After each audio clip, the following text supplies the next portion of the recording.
가치성장 비즈니스 가성비 전략 손현정입니다. 코스피가 2,600에서 2,200으로 후퇴할 때 홀로 전진한 증시가 있습니다. 바로 중국 증시인데요. 중국 상하이 종합지수가 이 때문에 국내 증시와 미국 증시가 손실을 많이 본 국내 투자자들, 중국 증시에 더 관심을 갖고 있는 상황입니다.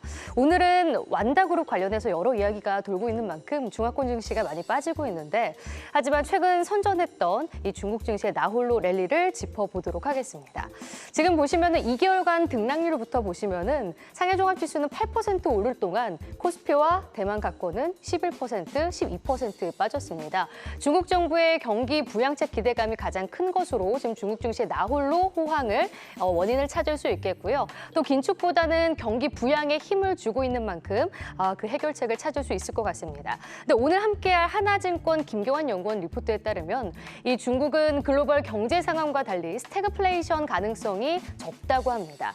인민은행은 미국 연준 대비해서 자산의 공급을 최소화하고 빠르게 축소를 시작했는데, 이 디레버리지 부분이 두 달간 주요국 대비해서 뚜렷하게 아웃퍼폼한 이유라고 할 수 있는데요. 또한 선제적인 급락이 있었고, 또한 부양책과 락다운 해제로 이어졌습니다. 향후 반등 추세는 여느 국가와 동일하게 이 경기 상황과 인플레이션, 긴축 정책에 달려있다고 할 수 있는데요. 하지만 중국은 미국에 비해서 인플레이션 우려가 적고 급진적인 긴축 정책 가능성이 낮습니다. 그렇다면 이런 상이한 환경에서 하반기 랠리를 이어갈 수 있을까요? 증권가에서는 의견이 조금 엇갈리고 있습니다. 여전히 부양책 기대와 더불어서 급진적 긴축 가능성이 상대적으로 낮기 때문에 긍정적이다라고 보는 의견이 있고요. 반면에 코로나 재확산과 2분기 실적은 확인해야 된다라는 우려하는 쪽도 있습니다.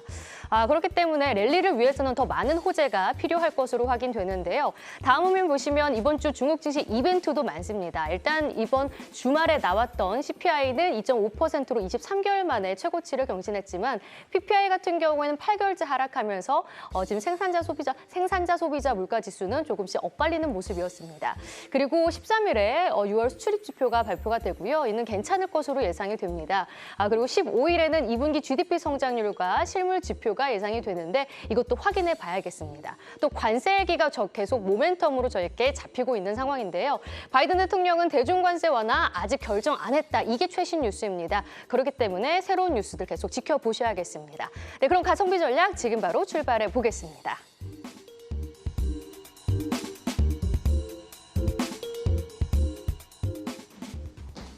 네, 오늘 가성비 전략 김경환 하나증권 한화가 아니고 하나죠. 네, 하나증권으로 바꿨습니다. 하나증권 네. 신흥국 주식 파트장 모셨습니다. 파트장님 안녕하세요. 네, 안녕하십니까. 자, 지금 우리 손현정의 그 브리핑을 봤습니다만, 어쨌거나 오늘은 지금 우리 한국보다도 지금 중국장이 더 낙폭이 큽니다. 네. 홍콩 항생은 3%가 넘는데, 네. 일단 한번 복기를 해보자면 5월, 6월 중에는 중국 혼자 좋았어요. 네. 뭐 특별한 이유가 있었습니까? 일단 오늘은 제가 나와서 그런 건지 일단 제가 좀 많이 죄송스러운 마음으로 앉아 있는데, 일단 네. 5, 6월 복귀 좀 해보면 저희가 5, 6월 달에 자료 쓰면서 제목이 뭐였냐면, 향후 반작용을 생각하면 주가는 싸다였는데, 반작용은 이제 경기 부양책에 대한 대응들, 그 시장의 중국의 초과 유동성들이 상당히 넘치는 상황이었어가지고 밸류에이션이 1차적으로 좀 올라온 그런 상황이었던 것 같습니다. 그러니까 중국 같은 경우는 어차피 1분기가 원래 당초에 경기 바닥이라고 봤었는데, 그게 2분기로 다시 한번 지하실로 내려갔다가 정부의 정책 대응이 4월 말 이후로 이제 세지면서 정확히 4월 27일 저점으로 해서 네. 5, 6월 달에 시장이 좀 아웃퍼폼을 한 상황이고요. 이제 뒤에서 말씀드리겠지만 어차피 이제 7, 8월 달에 중국이 또 이제 실적 시즌이고 네. 정책 효과의 검증 시즌이라서, 저희는 주장하는 건 하반기 전반적으로 봤을 때 경기 회복세를 감안하면 여전히 주가는 싸다라는 게 저희 결론이지만, 중국은? 네. 하지만 그 경기 회복세라는 거는 앞서 이제 뿌려진 유동성의 효과나 이런 거 대비해서 빠른 확인이 어렵기 때문에 좀 그 기간 자체는 좀 늘어지면서 오늘 같은 이런 조정의 과정이 일부 되돌림이 있을 거로 생각합니다. 아무튼 5, 6월 달은 초과 유동성에 따른 밸류에이션 상승이었지, 이게 본격적으로 상하이 락다운 해제를 제외한 경기 회복세 자체를 다 확인했기 때문은 아니기 때문에 어떻게 보면 7, 8월 달에 그런 저항은 분명히 있을 걸로 저희가 생각은 좀 갖고 있는 반등이었습니다. 예. 네. 네, 계속 랠리가 조금 이어지기 위해서는 그럼 중국이 경기 회복세를 뚜렷하게 보여주는 신호가 필요할 것 같은데, 이번 주에 제가 브리핑 해드린 것처럼 2분기 GDP 성장률과 실물 지표들이 발표가 됩니다. 근데 GDP는 조금 안 좋게 나올 것으로 예상이 되더라고요. 어떻게 체크를 하고 계신가요? 일단은 뭐 저희는 1% 초반 정도로 전망은 하고 있는데 시장이 2분기 성장률은 그냥 플러스만 하게 되면 크게 관심을 가질 것 그럼 같진 올해 않고요. 5.5%를 네. 성취할 수 있는 건가요? 5.5% 달성 여부에 대해서는 시장이 계속 걱정을 하겠죠. 하지만 중국 정부가 5.5%를 달성하고 싶은 의지로 정책을 계속 쓴다면 설사 뭐 11월 마지막 저희 공작회의나 뭐 연말에 가서 꼬리를 내리더라도 그 부분에 대해서 정책을 좀 더 강도를 보는 쪽이라서 5.5%보다는 이번 그 금요일 날 똑같이 나올 6월 달의 경제 지표에 반등 폭을 보시는 게 더 맞을 것 같아요. 그러니까 시장은 지금 다 4, 5월 달이 바닥이었던 건 알고 5월 달 경제 지표까지는 전년비로 보더라도 안 좋더라도 기본적으로 상해 이슈가 있었으니까 거기까지는 감안을 하지만 6, 7월부터는 이제 눈높이들이 높아질 수밖에 없고 오늘의 조정 요인도 결국엔 저는 차익 실현으로 보지만 기본적으로 이미 많이 성장주들이 올라온 상황에서 과연 6월 달에 소매 판매가 어떨 것인지 산업 생산이 예상보다 좋을 것인지 또 고정 투자나 이런 것들이 인프라를 한다고는 하지만 정말 수치상에 있는 게 아니라 집행이 되는지에 대해서 고민들 할 것 같고 아쉽지만 소매 판매나 몇 가지 그런 유동성 대출 데이터 제외하면 전반적으로 제가 보는 주간 지표는 6월 달까지도 아주 만족스럽게 5월 대비 개선은 됐지만 아주 폭이 크진 않았거든요. 그래서 아마 시장이 그런 것들을 주초부터 좀 경계할 수는 있다고 생각을 좀 갖고 있고 계속 월간 지표로 좀 확인해 가면서 계속 사는 조정으로 보시는 거는 맞다라고 생각을 좀 갖고는 있습니다. 그리고 파 트장님, 네. 이게 지금 우리가 중국은 어쨌거나 우리나라 최대 교역국 아닙니까? 네. 그런데 지금 대중 무역 적자가 났어요. 네, 네. 지금 이거 만만치 않은 시그널 같은데 네.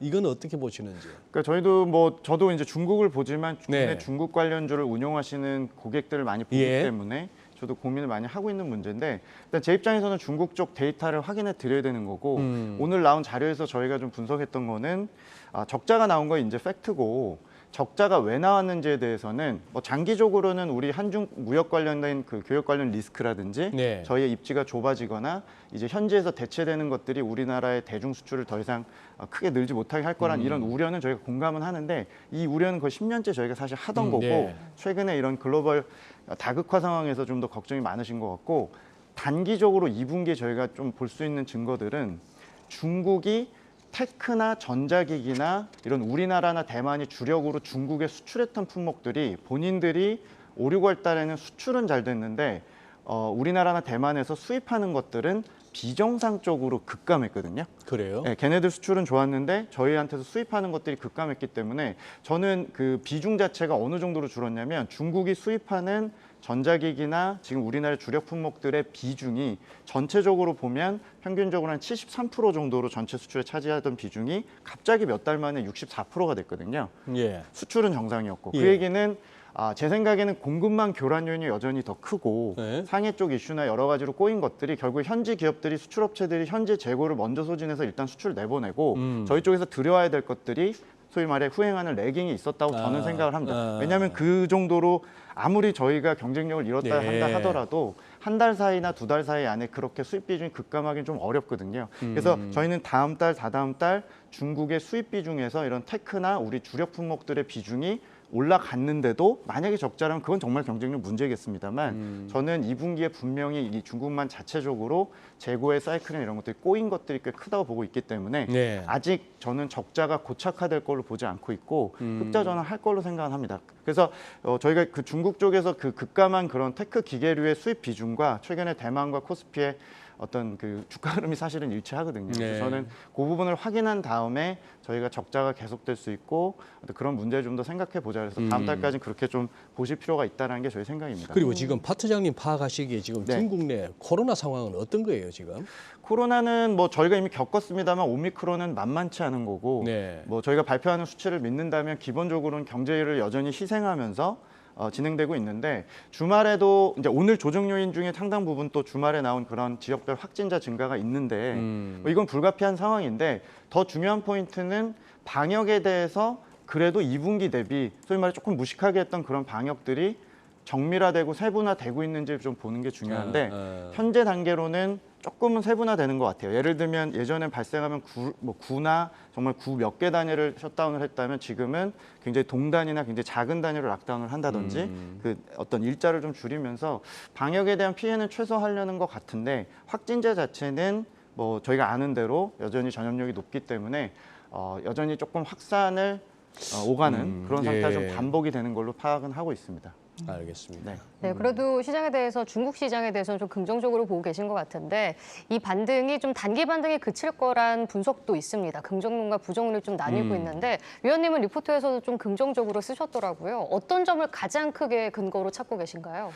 일단은 7, 8월 달에 분명히 중국 시장이 되돌림을 할 때 이제 좀 선택의 기로에 놓일 것 같긴 합니다. 그러니까 어떤 선택을 하셔야 되냐면 뭐 당연히 중국에 대한 이미지는 저희도 잘 알죠. 그렇지만 그 정책에 대한 부분들에 대해서 좀 중국의 실력이 앞으로 이 정책들을 좀 끌고 갈 수 있는 여력이 있냐를 보신다면 저는 그 부분에는 충분히 벤택하실 수 있다는 생각을 갖고 있습니다. 어떤 부분이냐면 작년에 중국이 재정과 통화 정책을 연준이나 주요국들에 비해서 미리 긴축을 했기 때문에 올해 상반기에 어떤 코로나 이슈도 있지만 사실은 준비된 완화 정책을 쓰고 그 여력이 된 거고요. 하반기에도 저희는 통화나 재정은 충분히 가능해 보이고 제가 이제 계속 커버하면서 중국이 지난 5년 동안 한 것들을 보면 전체적으로 굉장히 타이트했습니다. 모든 네. 산업 규제들이 지난 4, 5년 동안 많이 집중이 됐었거든요. 예를 들면 지방 정부의 인프라 투자도 그랬고 플랫폼 규제 잘 아시는 대로 한 2년 넘게 했고 오늘 또 완다나 이런 이슈가 되고 있는 부동산 기업들을 한쪽에선 디벨로퍼들을 코너로 몰고 한쪽은 가계 수요에